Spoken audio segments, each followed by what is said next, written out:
بسم الله الرحمن الحمد لله والصلاة والسلام على رسول الله محمد بن عبد الله وعلى آله وأصحابه ومن والاه. أما بعد فأعوذ بالله من الشيطان الرجيم. بسم الله الرحمن الرحیم. ہم نے یہ بات کی تھی کہ شرعی احکام کے مصادر تین ہیں. اس میں سب سے پہلے اللہ تعالیٰ کی کتاب ہے. دوسرے نمبر پر رسول اللہ علیہ السلام کے احادیث ہے.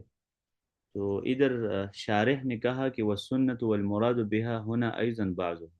سنت سے مراد بھی بعض سنت ہے، کیونکہ تمام احادیث احکام کے بارے میں نہیں ہے، کچھ احادیث کہانیوں کے بارے میں. ابھی کتنے احادیث ایسے ہیں جن سے ہم احکام اخذ کرتے ہیں. وہ ہوا مقدار 3,000 علی ما قیل. کہا جاتا ہے کہ 3,000 احادیث ہے. 3,000 احادیث احکام کے بارے میں ہے، جو صحیح بخاری یا کتب ستہ میں موجود ہے. صحیح بخاری یا صحیح مسلم، سنن نسائی اور ترمذی وغیرہ کتابوں میں. اب اس کے بعد تیسرا مصدر اجماع ہے. وہ اجماع الامتی ای اجماع مجتہدی امت محمد علیہ السلام. امت سے مراد عوام نہیں ہے، عوام کا اتفاق معتبر نہیں ہے، اس لیے کہا کہ اجماع سے مراد امت کی مجتہدین کا اجماع ہے. لأن هذه شرف مخصوص بامتی.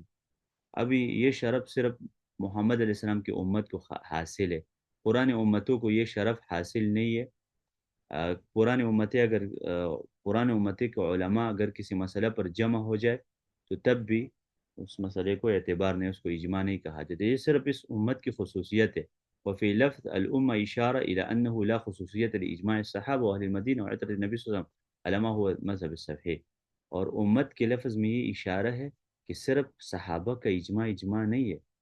اور بعض علماء کہتے ہیں نا کہ صرف صحابہ کا اجماع ہے اور صحابہ کے بعد اجماع نہیں ہو سکتا، بلکہ صحابہ کے بعد بھی اجماع ہوا ہے، حتیٰ کہ ابھی تک اجماع ہو سکتا ہے. تو اس لیے انہوں نے نہیں کہا کہ اجماع و مجتہدی الصحابہ، صرف یہ نہیں کہا. اور بعض کہتے ہیں کہ صرف اہل بیت کی اجماع ہے، باقی صحابہ ابو بکر اور فلان کی اجماع نہیں. تو صحیح مذہب یہ ہے کہ مجتہدین سے مراد تمام امت کے مجتہدین ہیں، نہ کہ صرف صحابہ ہیں.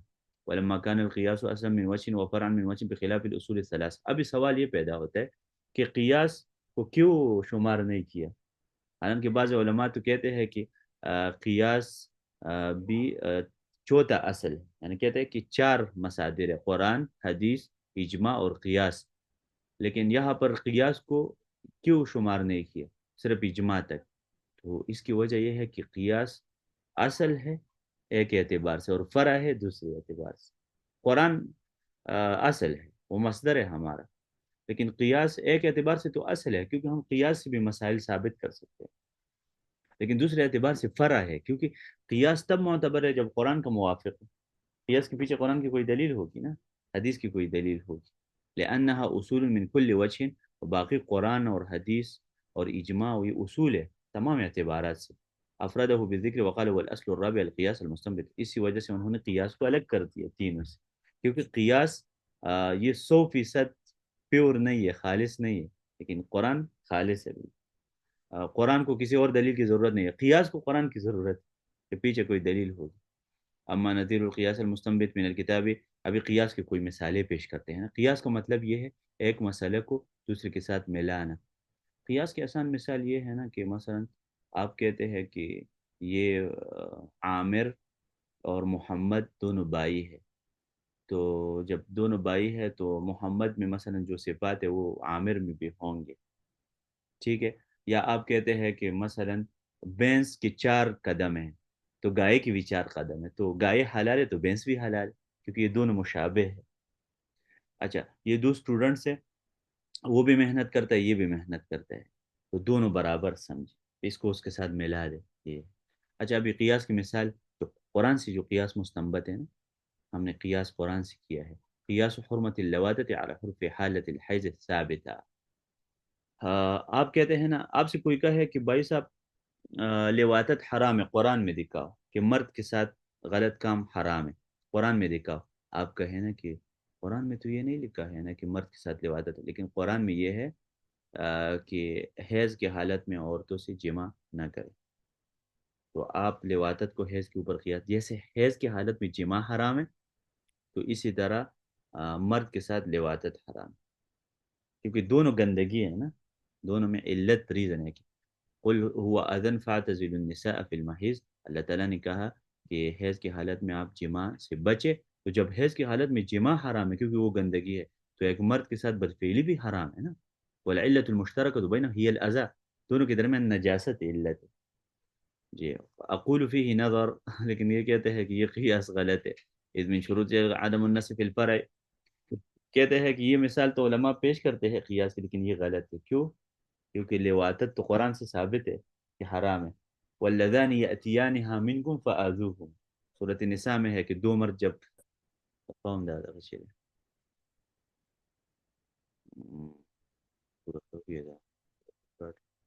ریکارڈنگ شروع ہے، طيب تو اس میں یہ مسئلہ ہے، اقول فیہ نظر ان من شروط صحت القیاس عدم النص فی الفرع، یعنی جب فرع کے بارے میں، ابھی فرع کیا ہے؟ لواطت، یہ فرع تھا، اور قرآن مجید میں جو حیض کا مسئلہ ہے وہ اصل ہے، ہم نے فرع کو اصل سے، لیکن فرع کی دلیل تو موجود ہے، فإن كان المراد من الفرع لواطت بالرجال فحرمت ثابت بالکتاب، کیونکہ لواطت کی حرمت تو قرآن سے ثابت ہے، واللذان یأتیانها سے، اور اسی طرح انکم لتأتون الرجال شهوة، اس سے بھی ثابت ہے، وإن كان المراد باللواطت بامرأة فحرمت ايضا ثابت بالاحاديث، اگر عورت کے ساتھ لواطت مراد ہو تو تب بھی احادیث سے وہ بھی ثابت ہے، تو قیاس کی کیا ضرورت ہے؟ کیونکہ حدیث میں ہے لا ينظر الله الى رجل اتى رجلا امر في دبره، تو یہ بھی تو حدیث سے ثابت ہے، تو لواطت سے مراد اگر مرد کے ساتھ ہو تو وہ بھی حدیث سے ثابت ہے، قیاس کی ضرورت نہیں ہے کہ آپ اس کو حیض کے اوپر قیاس کریں کہ حیض کی حالت میں جماع حرام ہے تو لواطت بھی حرام، اور اگر